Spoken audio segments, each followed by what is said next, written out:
প্রিয়তমা, কোনো এক গোধূলি বেলায় বসন্তের বারান্দায় দাঁড়িয়ে তোমার খোঁপায় গুজে দেব ভালোবাসার লাল রক্তজবা।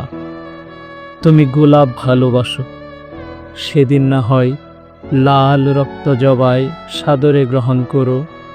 কৃষ্ণচূড়া ঝরে পড়বে পিচ ঢালা পথে পথে, শিমন ফুল ফুটে উঠবে ডালে ডালে।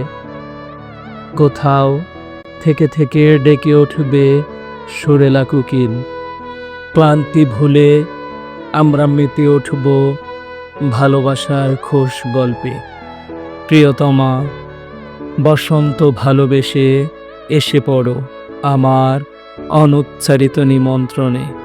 আমরা সেদিন অনেক হাসব আর ভালোবাসবো লাগামহীন।